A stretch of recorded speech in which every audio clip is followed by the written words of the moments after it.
Okay, so today we are going to be making some no-knead cheese bread. And so what's great about this recipe is that one, you don't have to knead anything. Two, you get fresh bread. So you don't have to knead it. You can add whatever you want to it. So like if you prefer mozzarella cheese over cheddar cheese, you can add cheddar cheese. You don't have to add cheese at all. You could just add herbs and do like a rosemary bread. You could add olives, anything you want to add to it. It's great. And it's fresh bread. And if you wanted to, you could put the dough in the freezer and keep it in the freezer and just have fresh bread whenever you want it. So let's get started. Okay, so I am putting 3 cups of flour in my bowl, and I'm using a 1/2 cup measure, so you'll see me scoop 6 times, but it's only 3 cups. And it's just regular flour. You don't have to use bread flour or anything like that. You don't have to do anything fancy like sifted or anything like that. Then I'm gonna add a teaspoon of salt and 1/2 teaspoon of yeast and 1.5 cups of warm water. We're not gonna do anything wild like letting the yeast bloom first. We're just gonna mix everything in a bowl. It's super, super simple. And you're just gonna mix it up until it forms like a shaggy dough. You know, don't need to mix it really any more than that.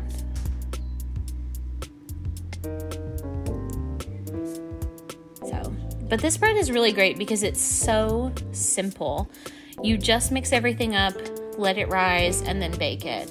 And the only special equipment that you need is a Dutch oven. But I'm sure that if you had some other container that could withstand high heat, that you could cover in some way, like with aluminum foil or something like that, you could make this in something else, like maybe a casserole dish, or something else that you can put in the oven at a high temperature that you can cover. So once I got my dough mixed up, I just covered it up with some saran wrap and I let it sit somewhere warm on my counter for 3 to 5 hours. Now, full disclosure, I did accidentally let mine sit for 24 hours. I don't recommend this because you'll kind of see on the video. So it's the next day. I'm dusting my board, getting this dough out, and it was very sticky. I think if you can, just let it rest for the 3 to 5 hours because it was so sticky and gloopy that it was kind of hard to work with.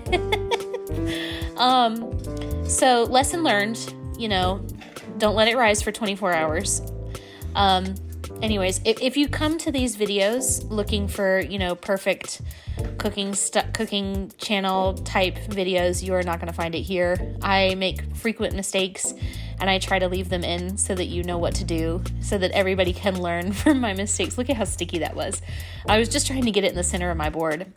Okay, so now I'm adding my thymes. I'm just putting some cheese on top. I used some cheddar cheese, and then I bought some of this Boursin cheese, which is like a really soft cheese, and it had like herbs and chives in it. But again, you could add whatever you wanted.